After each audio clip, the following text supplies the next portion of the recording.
welcome to Biota Live. This is a continuation of the Biota podcast. For more information, biota.org/podcast.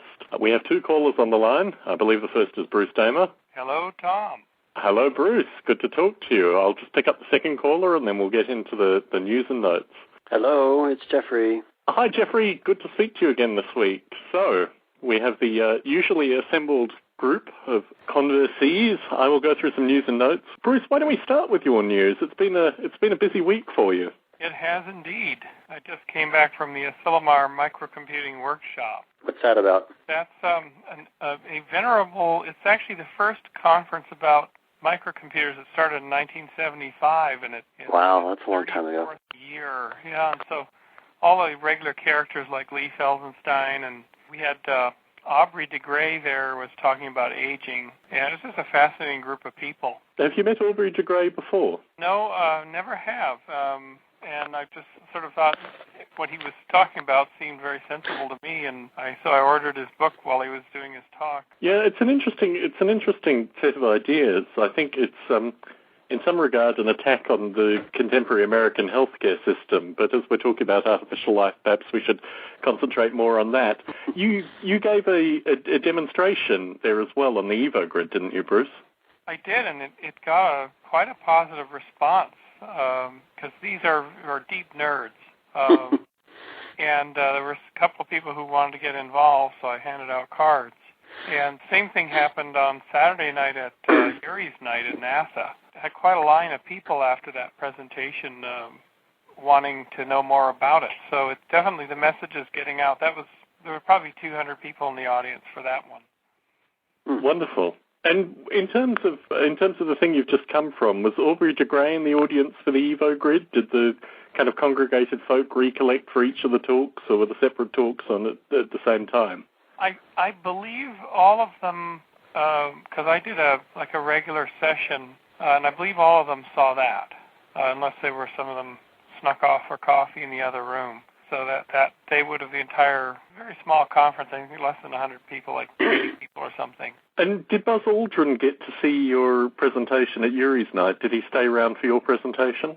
He didn't. He actually, I got a very good picture of him talking to Carter Emmert. Carter's presentation was earlier in the evening, and he and Carter had a long association, and I got a good picture of them talking on the stage. And then Buzz went off. I think probably went off to dinner with Carter. I think Carter went off with Pete Warden as well, so I lost all of them. Alas, but they're all familiar with the Damerian message, I'm sure. Yeah, in fact, I did a workshop with Buzz at Boeing about 3-4 years ago and got to spend a lot of time with him and hear about the true story of the landing of Apollo 11, which I'd never read in the history books. About certain failures that happened and certain perceptions that were wrong about the way that they came down. But yeah, fascinating group of people, and NASA seems to. I talked to a number of people at the Astrobiology Institute, which of course you know has been struggling for survival, and they had algal mats. These are the algal mats people, and I really love algal mats, so I went over and you could literally change the spotlight on one of these mats in a tank, turn the spotlight on and off, and the oxygen output would change instantly. It was amazing. I never quite understood that. So they had a chart, a computerized chart showing the climbing oxygen output, and as soon as you turn that light off, it started to fall. So these are amazing chemical factories. And then they were showing a cutaway view of stromatolites, our favorite, pre-Precambrian creature, and all the different stromatolites that they're modeling and how stromatolite layers form. And we're talking about the Shark Bay Hamlin Pool stromatolites, which was one of the destinations for a fifth Biota conference that hasn't happened yet. Certainly. In the future, no doubt. So for folks listening in live on Blog Talk Radio, the number to call if you'd like to participate with the three of us is 646-200-0640. The next episode of Biota Live, Friday, the 25th of April at 8 p.m. Pacific, tentatively down as bridging the gap, unifying industry, academia, and hobbyist artificial life. And we're going to discuss some of that through the EvoGrid discussion this evening. A wide variety of Grey-Thumb-related news. There is an informal, in fact, all of these are informal get-togethers relating to Grey-Thumb. There is an informal get-together with Grey-Thumb London at the Dana Centre, D-A-N-A, with the British and Australian spelling of centre, on the 22nd of April from 7 to 9. There was actually a talk associated with that, but I don't have that in my notes. I think a group are going for the talk from 7 to 9 and then meeting to chat afterwards. So I guess the person to contact is probably me, tom@noble8.com, and I will forward you on to Justin and the folks that are organising that. There is an informal get-together of Grey-Thumb Silicon Valley, which I understand probably Bruce and Jeffrey will be attending on this Thursday evening, the 24th of April. Bruce, Jeffrey, do you have any more details with regards to that get-together? Jeffrey, I was wondering if you were in town. I will be in San Francisco during the day. Where is it and what time is it? I've been receiving the emails, but I didn't know what time and where. Well, we're Alan Lindell and myself are doing a live show on CNET TV on, I think it'll be ending about 2 o'clock or 2 to 2:30, and we had the option of sort of staying in and continuing to do things, and I thought maybe it was a golden opportunity to do our first informal get-together, but hadn't set a place or an actual time yet. Mm-hmm. So do you have a favorite restaurant in San Francisco, Bruce, that people could meet you at? I will defer to Jeffrey. Jeffrey, what's your favorite restaurant in San Francisco? Oh, my goodness, I have lots of favorite restaurants. Let me pull out my roulette wheel here. Gosh, I don't know. Well, Bruce, maybe you and I can decide a place, unless you want to decide now so that other listeners can. Well, I think if other listeners want to know where we end up deciding, they can always reach Tom. Yes, I'll forward it on. So, folks listening, contact me, tom@noble8.com, and hopefully the collective... We now have a Grey-Thumb Silicon Valley mailing list that is quite active currently. In fact, 2 of the participants emailed in questions and discussion points with regards to Biota Live, so we'll come to that. There is also a meetup. Now, I had originally said Washington, D.C., and I'd been told Washington, D.C. by a couple of the participants, but I Googled it just before getting on the air, and apparently the meeting is in Baltimore, Maryland, on the 21st of April. There is an MMO workshop held by NASA's massively multiplayer online education game workshop, which I believe you have some connections with, Bruce. They're meeting all day on April 21st, and will feature, hopefully, Justin Lyon, Gerald DeJong, Travis Savo, and Robert Rice, and potentially others who have participated in Biota Lives to date. I'm assuming they'll probably be getting together at a restaurant or something as well. So once again, folks, email me, tom@noble8.com, and I will try to coordinate where they will be meeting as well. The film Expelled was launched today, and I found through the week that one of the fellows that I dialogued with in Dick Gordon's book was actively promoting Expelled. I contacted Dick through the week and asked if we should use this as an ideal opportunity to promote his book, and he said it was a little bit too early currently. It's still kind of coming together.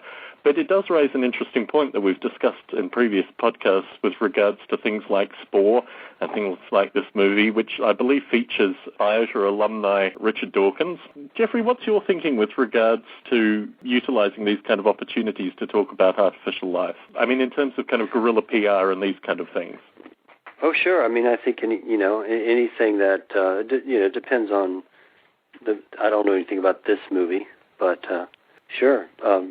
Tag along, grab on to whatever is out there in the public meme pool and use that. Sure. Certainly. I was thinking of Douglas Rushkoff's Media Virus in particular, which was an early book that should teach all participants in artificial life and related digital technologies how to actually get quite proactively involved with the media in these kind of circumstances. And certainly jamming with Bruce over the years, this seems to be our kind of collective vision with regards to what artificial life developers should be doing. I'm looking at that book right now here on my bookshelf. I really enjoyed that book. Oh, yeah.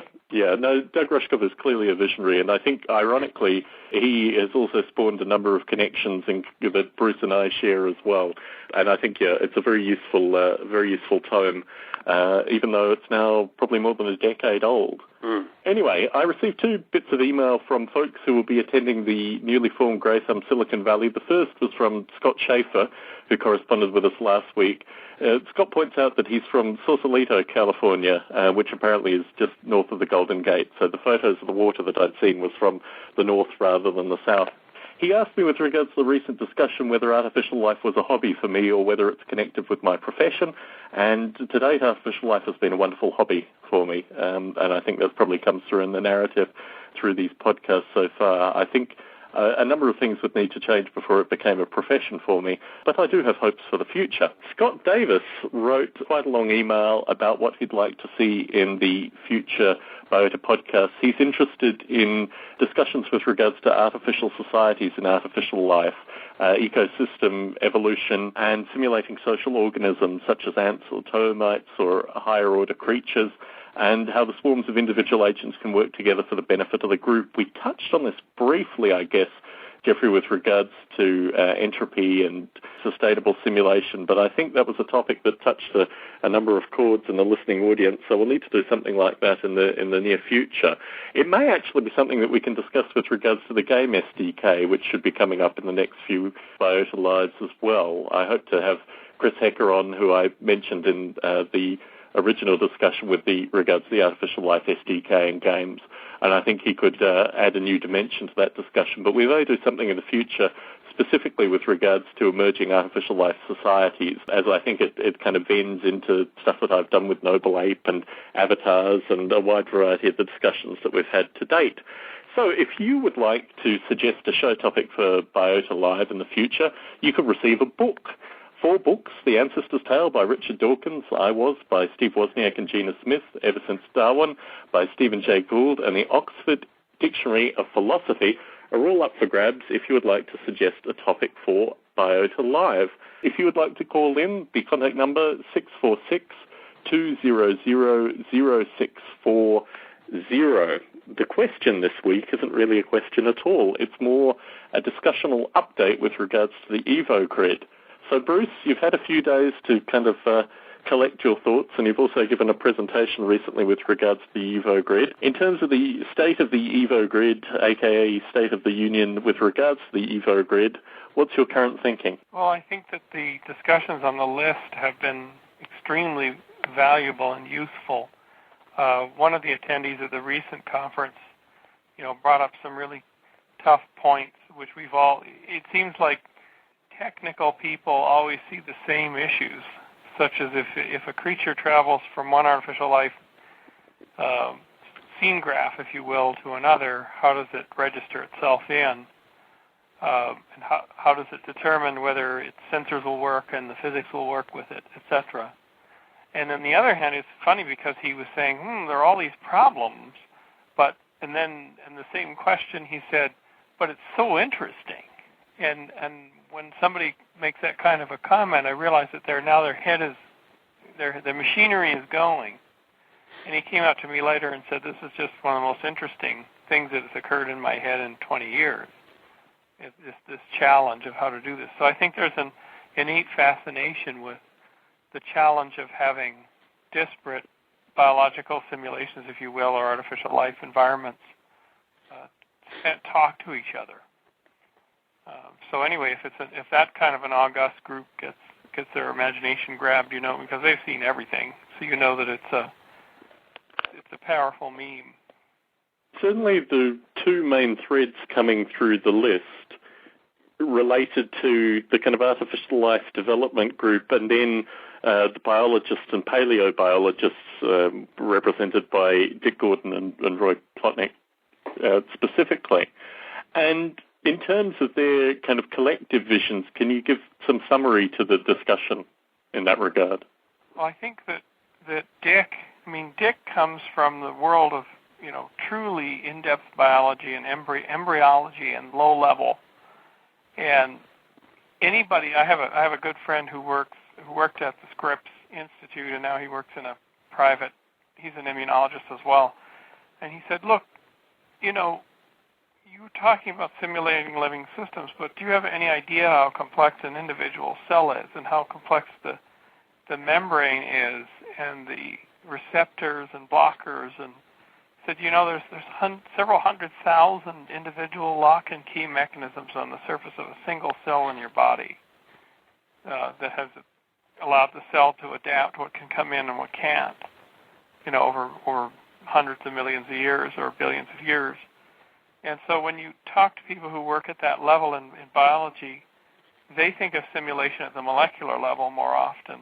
And we're often thinking of the simulation at this bulk level of the human world. And it's a translation problem. I mean, my personal frustration through that discussion, if you think about the way mathematics has impacted on physics, at any point in the creation of modern physics, quantum mechanics, QED et al., the impossibility or the enormity of the problem could have been stated internally within the physics community, but the access to things like mathematics enabled the conversation to be had. Certainly, in terms of artificial life as a productive use in biology, I think of it as a similar kind of tool as mathematics is in physics. It's a theoretical framework that can be used in a highly applied fashion, but we need to start fashioning the tools, so to speak. And I think my own reading through the conversation, and I kept relatively quiet, was that the biologists need to be able to use a perfect American term, grok what we are trying to do in terms of it being a future tool as opposed to a current simulation state, that we need to actually move artificial life analogous to mathematics to a point where we have all these wonderful descriptions. And in order to do this, we may need to do something which is quite playful, quite abstract, and not necessarily connected to biological problems currently. Am I summarizing that right in your own thinking as well, Bruce? Jeffrey, you had some, I detected some thoughts coming from you. You did? Oh. Yeah. Yeah. Well, you're right. I'm very interested, and in fact, I think both in the case of physics as well as in the case of biology, but probably more in biology, that we build models that represent different layers of emergence. And I think that if it's a good model, then and if it represents a fairly high level phenomenon that is much higher than what happens on the surface of a cell, then it's legit.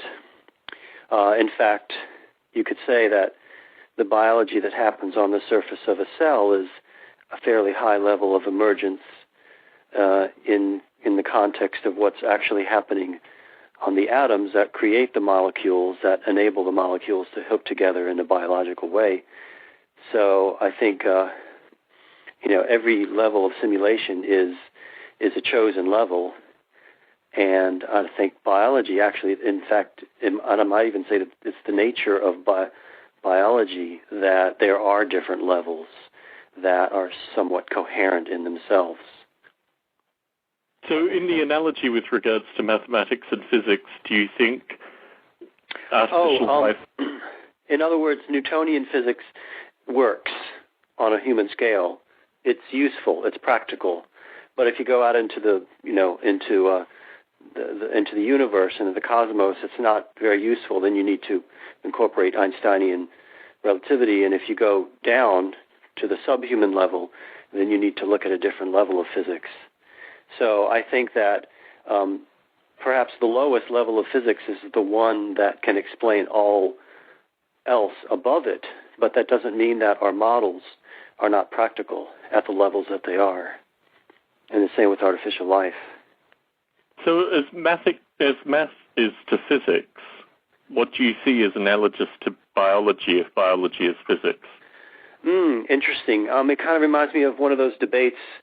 In fact, I was looking up some of the debates between Dawkins and Gould and some of the other folks who were participating in that. What is the unit of evolution? Is it the gene? Is it the species? Is it the individual? And so on and so forth. And I think that sort of like speaks to this kind of way of thinking, that there are different levels different units of evolution, perhaps. Perhaps there are multiple units of evolution. That might be one interpretation of it. But certainly, if there is something analogous to mathematics from physics and biology, are you saying that currently exists or that needs to be created?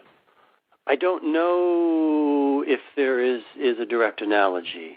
If mathematics is the language of physics, or if it's the language that we use to describe physics, perhaps it's also the language to describe biology, but and I think it does to some degree. I'm not sure. Maybe Bruce has some thoughts. I think that the metaphors, I showed a number of artificial life systems to the audience at this recent conference, and of course I always show Carl Sims' piece from Scientific American Frontiers, because Alan Alda does such a great job of narrating it, and it's so visceral and people can understand it.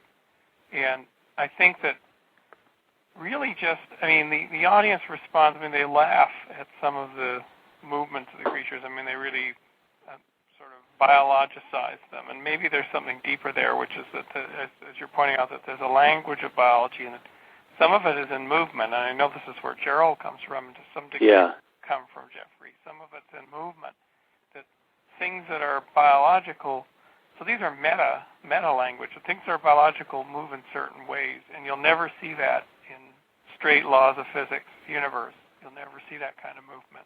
We know it when we see it.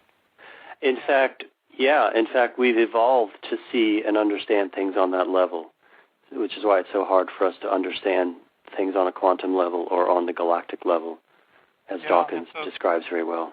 So when we do artificial life, what we're doing is we're creating a language to talk to ourselves about the living world. Yeah. And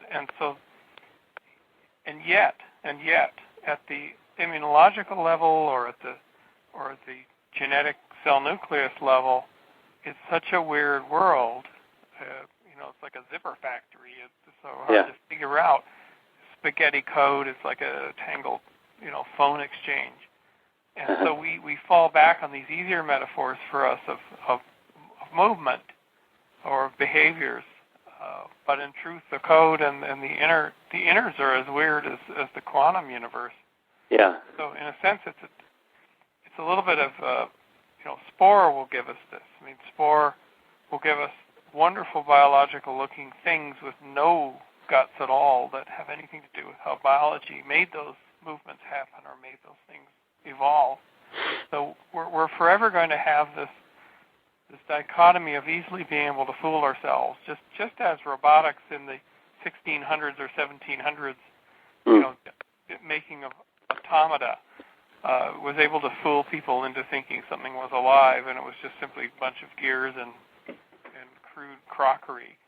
And people, yet they were convinced they were alive. And A-Life has going to have to overcome the same kind of, we can fool most of them most of the time with this stuff and make impressive demos, but it's not the real thing. So returning to this idea of a playful, creative environment, which ultimately I think is the spirit of the EvoGrid that I've gotten so far, what we are trying to do through the EvoGrid in some regard is further some of these meta ideas of simulation science that Justin has talked about in previous Biota Lives. So really we need this, in some regard, removed from biology playful environment in order to tune these aspects that we're trying to describe quite ethereally with regards to movement. Is that your vision with regards to the EvoGrid, Bruce? In a sense, if we only do a movement simulation that you can interact with, we may as well just go buy copies of Spore and play that. In fact, Will Wright was at Yuri's night again. I didn't get a chance to talk to him. And amazingly, he did not talk about Spore. He talked about a very extensive research work he'd done on the USSR space program, which I was very impressed with. A beautiful presentation. So we may as well do Will Wright if we're only going to do things that titillate us and allow us to play.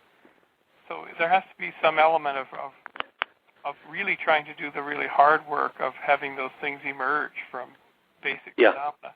And what Will Wright had said in January at the workshop we invited him to is, he said, artificial life, it wouldn't be a very interesting game. You couldn't do gameplay with a true artificial life system because things just don't happen for a long period of time, and you need to have a microscope to really dissect what's going on. So for the EvoGrid, we both, a goal would be, because we're such visual creatures and we respond to things that move, that in order to keep software developers excited about things, you have to make it have a playfulness, but you still have to have it have the real thing going on. And that is going to be our challenge. Right, Jeffrey? I think so, yeah. And it's a challenge, and it's also a way to bring in people of different parts of different walks of life, I think. Like, it would be great to have some highly mathematical-oriented people who would be overjoyed to look at things on a certain level, and then other people who are more interested in funny movement, and everybody's sort of partaking in making this happen. And when I do demos in front of audiences, for 12 years I've done demos of avatar worlds in front of audiences. But it's amazing, when I show some of the artificial life systems, I get the biggest response from the audience. Even the only other environment that I show that I get such a big response is Traveler with the talking heads. People are mesmerized by that, and it seems so real. Second Life and other environments are very abstract to me because maybe you're just watching puppets moving around and there's mostly text chat, and it's very confusing. Traveler has got this, full frontal faces that tie directly into how primates interact. And I'm surprised that nobody's replicated Traveler in a new environment yet, but we keep it running so that somebody may one day copy it. But each audience member, some of them will come up and say it's the most interesting thing they've seen. Some of them will be afraid of it. Where could it go? But that's usually not the majority. The nerd will go, how did that work exactly? How that was directed graphs and they got culled out, and how on earth did this happen? How many generations did it take? Kids want to have that environment. They want to start interacting with it. They want to start tearing it apart. So it elicits so many different responses, and I think Jeff is right that the lay person, it's really important to reach a wide spectrum of people with this. Yeah. To start the discussion, because when I went to see Richard Dawkins about the sort of earlier version of the EvoGrid idea, this was about 6 years ago, we had tea in his drawing room, and we talked about this vision. He said this will be important for several reasons, but one of the most important is it will beg the biological or biologist community to come up with what are really reasonable definitions for what is a living system. It will really beg the question. And the other thing he said, and it'll get at, it'll be something that we can use to get at the creationists. So he had these two things in mind. And one of the things that I heard recently was that at Biota 2 there was a talk by Douglas Adams about artificial gods and things like that. And this was just shortly before he passed away. And in the book, The God Delusion, Dawkins mentions, and I think, Tom, you pointed it out, he mentions in the first chapter that it was at a conference at Cambridge in 1999 where Douglas Adams asked the question, why do we have to put up with all this sort of nonsense of religion that got, that's what Adams had said, got Dawkins going on all this. So there's everything is interwoven. So in a sense, from the beginnings of Biota and beginnings of the conference series, and now the EvoGrid idea, and it's even interwoven with religion. Inevitably, whatever we come out with is going to get tied into religion, and hence Dick Gordon's book as well, which ties all that into religious questions of existence. And so the EvoGrid is going to be a lightning rod for that too. So that you almost have to sort of prepare for that. If we build the thing, that it's going to attract that kind of attention. So you've raised a number of really interesting questions, Bruce, and I think the thing that has fascinated me, I've kind of stepped back and watched the discussion evolve through the mailing list. But everyone seems to have their own particular vision with regards to the direction that the EvoGrid should go in. And how will you unify these kind of collective visions? I think what we have to do as a community is find a handful of people, probably no more than 5, who are willing to do a little demonstration project. And otherwise, it'll just be a very long, multi-year discussion, which will be very interesting. But I think of it almost like as the example of Alexander Graham Bell and, was it Mr. Watson? I can't remember.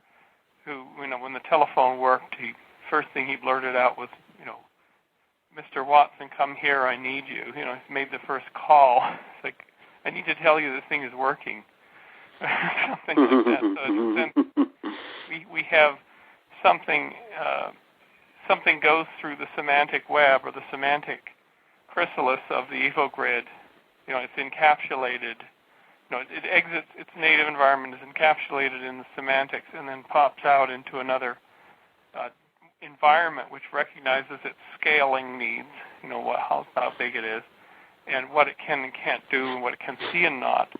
And when that first thing happens, and there's that communication, we're going to have a Mr. Watson come here moment, and that will galvanize people because the next set of things will be, well, gee, now that these things have communicated, there are a lot of shortcomings here, and I can see how that's kind of fake over there, and that was really interesting what happened with this, and then development will roll forward. And so is it almost a kind of wiki metaphor in terms of the being stubs for the future? Will it be something where it starts with a very simple system and then as it develops it adds stubs for the future? I mean, I think for folks listening in, we're talking in very kind of abstract terms with regards to a number of things. And I think certainly this comes through the mailing list as well. Is it still too early to give some kind of initial definition of what the EvoGrid will look like in a kind of conceptual sense, or is it something that you can see in your mind currently, Bruce? I think what we should always do, and this is hard. Something was discussed 3 weeks ago, I think, it came from Gerald de Jong, or maybe it came from me. I can't remember. There's really 2 types of ALI system, and I think Jeffrey can sort of give us examples. But the deep ones are where you have a completely coherent, very high fidelity, very high computational simulation, and you're going very deep. You're evolving, using full physics, et cetera, and then there's the broad ones, and the broad ones are rarer. And the broad ones, in this sense, would be that the EvoGrid it is like a wiki. It stretches its tendrils out and consumes Web 2.0 objects. So, for example, when you see delicious on your page, or the page has been digged, or wiki, a stub in a node in wiki refers to another page, that's a kind of communication. So, in a sense, this Web 2.0 stuff and AJAX and whatever is sending stuff around, and the landing pads tend to be web pages, but they're also back-end databases. So there's this active flow of things, and there are these objects that are wrapped in XML, and they flow, and they're picked up and sucked into one thing, and they appear on another thing. And I think the EvoGrid has to live in that broad space, because if it doesn't, then we're forced to invent a whole world where a world is emerging through Web 2.0 that we could use in the EvoGrid. So in a sense, wikis and everything out there are already examples of how the EvoGrid might work or look. That's very interesting, Bruce, and it brings to mind something that I've been thinking about over the past 3 months, and that is the rate at which things move through the Internet in this Web 2.0 world are slower than animation rates. They're more real, they're global, and they can pick up bits of knowledge and intelligence and interaction in a very deep way. And so how can we find a way to take those waves of information and evolution and adaptation that go across the internet, and how do we make that something that moves in an interesting way? Yeah, and right. One of the fellows in one of the Biota Live calls said, yes, the EvoGrid organisms will actually publish their own RSS feed, and then other organisms will figure out if they can, interact through their RSS feed. Yeah, I think this is one of the most fascinating problems. I'm sorry. Yeah, it is incredibly fascinating. It's almost like cyberspace is growing up in terms of the richness. And it's growing up, yes. Yeah, it's growing toward what we want to do. Right, and in fact, I would even say that it's possible that even though, because of bandwidth or physical constraints of the internet, that perhaps we will get the illusion of animation rate by something we haven't thought of yet. And this is something that Jaron Lanier said at a conference in Palm Springs, and I was there at the conference as well. We were both keynote speakers there, HPC conference, and Jaron Lanier said something which really stuck in everyone's mind, and he was talking about the human brain and how the human brain's innate desire to predict, which is now being seen as one of the most important parts of neural neocortex architecture, is the prediction, is how we overcome the latency that's there because information moves so slowly through the brain. And of course, the important thing in making his point was that we can apply these ideas to the internet. And at the recent TED conference, there's this whole new class of people who build these immense crawlers that connect to streams of various types and look for information, and then they build these flash-based graphical front ends. And they're incredibly dynamic. I mean, this guy was just flying through stuff, and images were just flying around, and he was saying, well, here's an example of a meme that's propagating through cyberspace, and it was real time. This is how it has spread. It's spreading from this continent to that continent geographically, but here it's multiplying in numbers, and here's where a change occurs. Yeah. In the idea, and various feeds are picking it up, and I'm thinking, wow, this is becoming animation speeds now. Yes. If you think about, when we think about how quickly we can move information packets around, to create an avatar moving or some physical object in a virtual world, it's slow. It's like a couple times a second, or maybe 3 a second, or along that basic rate. But if you take the Earth and you think about how fast these electrons are moving around the Earth to make the internet happen, and if you scale the Earth down to the size of a basketball, and if you think about that as an organism and this information is moving around, I don't know, maybe I'm taking this metaphor in surreal directions, but somehow I'm almost able to visualize somehow making animation rate simulation happen. But I'm not quite sure how.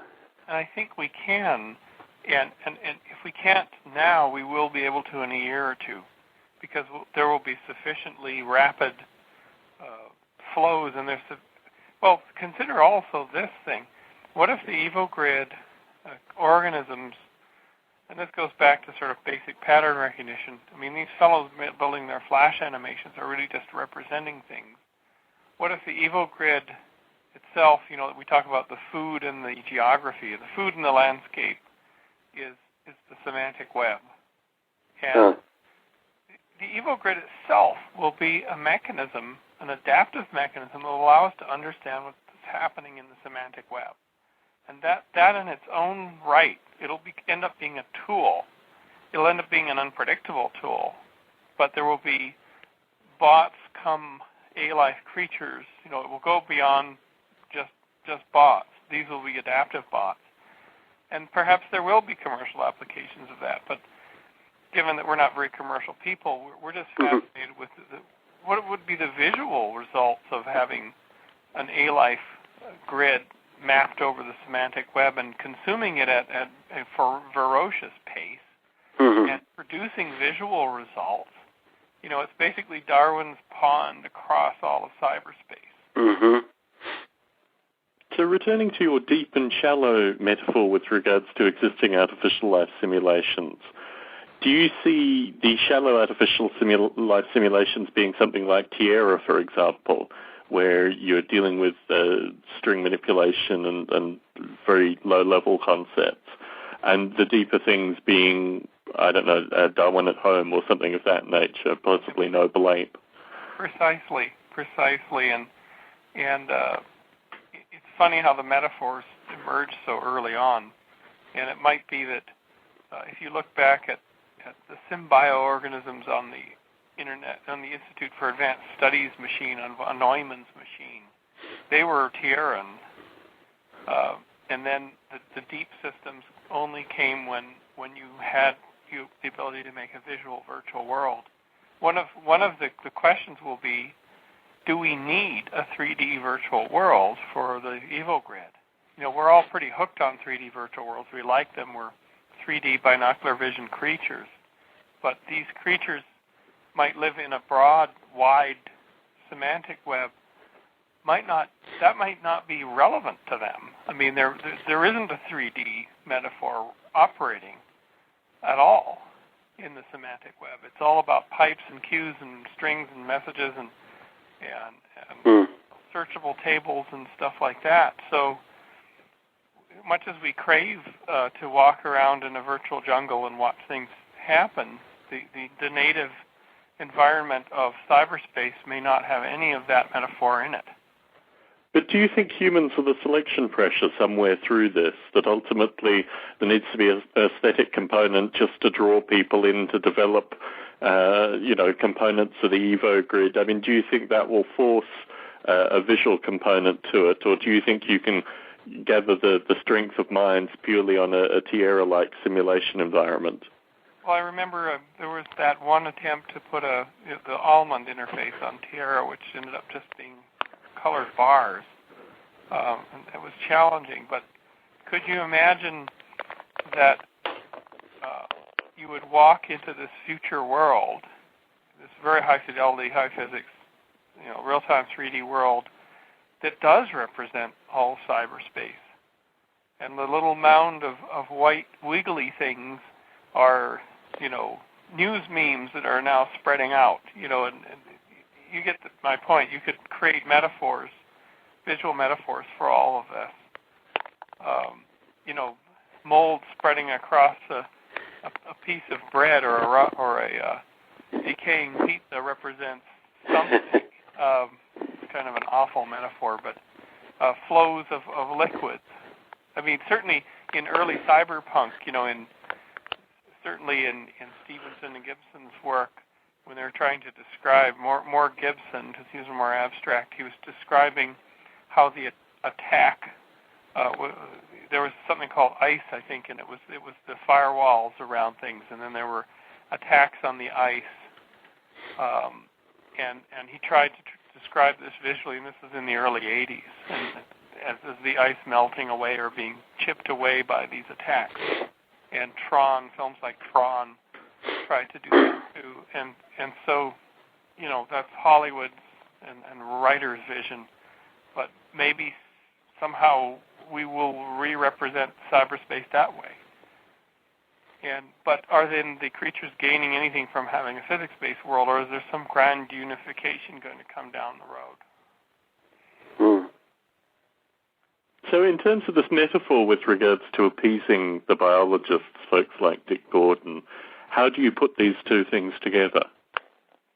I think it's very difficult because, and the original discussion was in Dawkins' drawing room was, if we had an annual festival, competition, whatever, where an august committee of individuals is able to poke their heads into an artificial life world.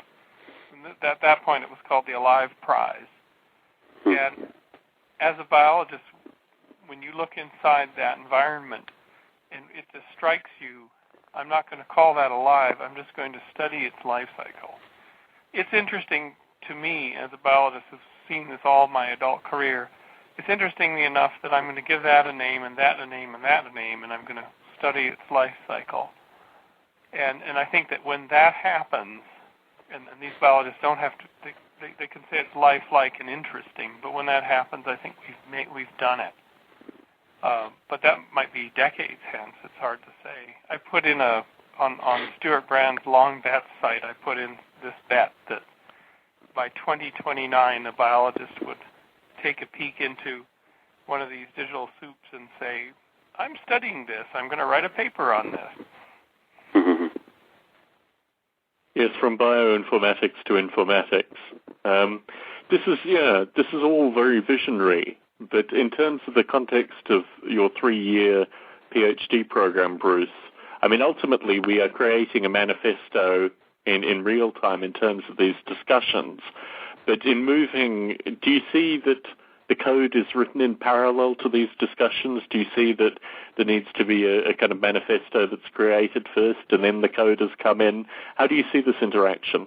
I see sort of tapping the natural energies. I know that Adam is writing all these protocols. He's a protocol junkie, and he's written the protocol that blasts through NAT servers and things like that. And if that energy can be harvested, where he writes some kind of an initial protocol and writes supporting code, and then 2 or 3 artificial life developers agree to connect into that protocol and send stuff back and forth, then we'll have something going.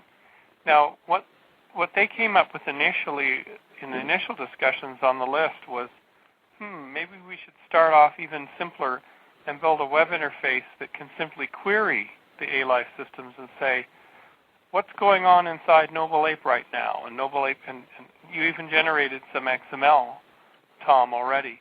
And certainly. It reports back to a web portal that this is what's happening inside of me, and then it queries the next system. And I think that perhaps it's a wise first step, because it says, we can provide a registry that registers in these environments, and then it peeks into them. And it's the first level of communication. The environments aren't communicating with one another, but they're communicating with a portal, a Web 2.0 portal that's reporting on them. Well, certainly it's relatively easy, returning to the idea of the RSS feed, to have autonomous Noble Ape simulations communicating through a system that is analogous to RSS. It could even be an HTTP kind of pickup. I don't think that is conceptually a problem.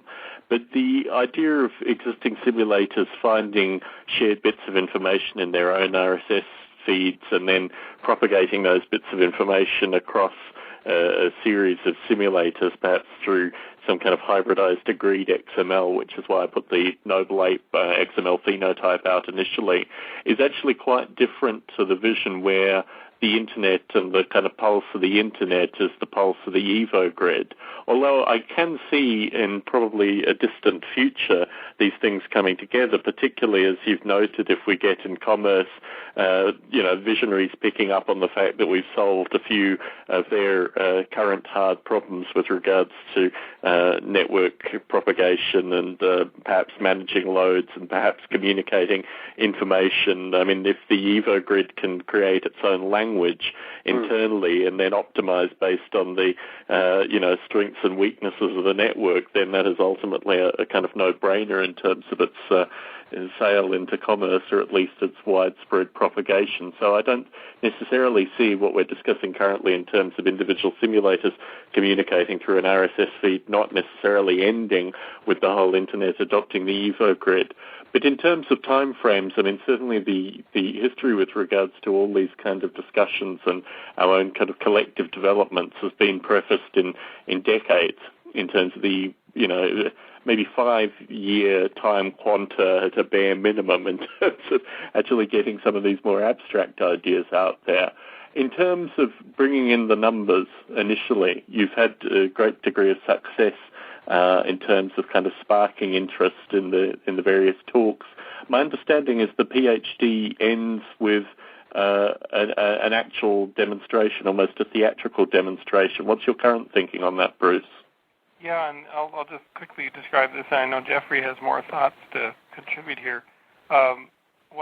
in fact, I got all the papers today from University of East London, and it says I've been accepted into the program, and it's various things in front of me here. The Code of Practice for Postgraduate Research Programs, spelt in the Australian program, spelt in the Australian and English way, of course. But the idea was, since I'm kind of a promulgator, popularizer, or perpetuator, and I've been doing that most of my adult life, the idea would be that the EvoGrid, in fact, the title of the research is Life After the EvoGrid. How would, if there was an EvoGrid and it was used throughout the 21st century to evolve things, what would life be like? How would it enhance our chances for survival, or threaten our survival, or enhance life on Earth's chances? And how would we interact with it? It pushes all the buttons. It's like the avatar space. It pushes all the buttons. And would I go and take this on the road and do a show like I did for the asteroid mission ideas at the NASA at the Uri's night? And could I repackage this so that I could take it to TED, and I could take it to various places and raise awareness and get the press coverage and start to make it into something that people talk about? So that would really be the work product of the degree, a big piece of writing, but a piece of stagecraft as well. Certainly, I've joked this week, and I think I'll continue to use this in the future, that, Bruce, you are my avatar in the real world, so to speak, particularly as you propagate these ideas out there. You do exist as an avatar in the real world, whereas perhaps most of us exist more virtually through our various degrees of communication. I think this is probably your vision with regards to Terence McKenna et al. And propagating these ideas. So certainly from the feedback that you've gauged already, there seem to be a number of interested and intelligent people that are very receptive to this. How do you see bringing them into the fold? Well, the traditional tools of giving them a web address and hoping they take the time to sign up, trying to follow up. There's a whole human resources issue with this, and in fact it probably is too overwhelming for me to deal with. The people who might volunteer, the people who might want to cover it from a news or blog reporting standpoint, you're building a community.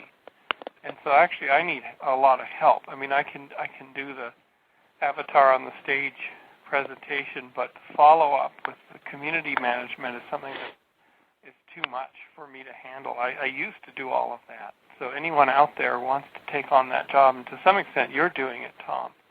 Certainly I feel the Biota Live CD idea, in terms of not just passing people a URL, but passing them a physical CD that looks like something that they would buy in a shop. It's it contains the URL, but it also contains a good degree of audio and things that, ironically, the feedback that I've received from the Grey Thumb CDs in Boston has been phenomenal. I mean, this appears to be the way, not just giving people passively a web address that they can then forget or an email that they never click on, but over the past week I've seen progressively people put their CDs into computers, log onto the Biota site and subscribe to the podcast.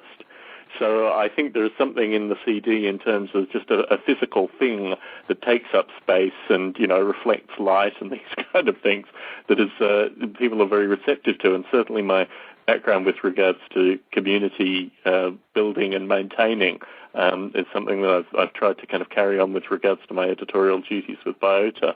But I think the technical challenge of actually getting people empowered enough to spend, hours to tens of hours generating code to kind of labor in the trenches, so to speak, is something that we can learn a lot from, perhaps in some regard, the open source movement, but also various low-level motivators as well. Jeffrey, I hear you've been chapping at the bit through this discussion today. What's your thinking with regards to all of this? As far as how to do the EvoGrid and all of that, I had a few thoughts. One was to think about the EvoGrid as something that could and perhaps should evolve in a bottom-up way as opposed to a top-down way, and how to do that. And perhaps one way is to think about the existing artificial life sims that are out there now as being sort of the original species that somehow kind of come together and form their own their mutual environments. Yes, a 1.0 for a future 2.0, fundamentally. Oh yeah, definitely. I mean that's how many of us think of software anyway. At any rate, it's always evolving. It's never really finished. And and you start with something that you already have, right? And then you build from that. So, like for instance, Tom, your XML phenotypes. I took a look at that recently, and I've been thinking sort of in the back of my mind, how can I make an equivalent, for gene pool, and what's the overlap? And so just sort of thinking about that, I think, is the start. Certainly. So, like for instance, if two developers decided, okay, well, you made the first step, right? You made that XML. I don't know everything about it, but I looked at it and I thought, well, maybe if I made something like that, now we've both agreed on this language, and maybe that could be a first step. In addition to what's his name, Bruce Adam, who wrote some protocols. Adam Amarenko. Yeah, maybe start that little triangle of two developers and one kind of glue person. Certainly. And maybe from that you can build up. So I hate to cut you off, Jeffrey, but we have 1 minute remaining. So once again, we've reached the conclusion, perhaps a little unnaturally, but we will definitely continue this discussion because I think there are a number of different directions. For folks interested, EvoGrid.org, I'll include a link in the show notes. Next week, we are talking about bridging the gap between industry, academia, and hobbyist artificial life developers. Thank you both very much for contributing this evening. Thank you. Our pleasure.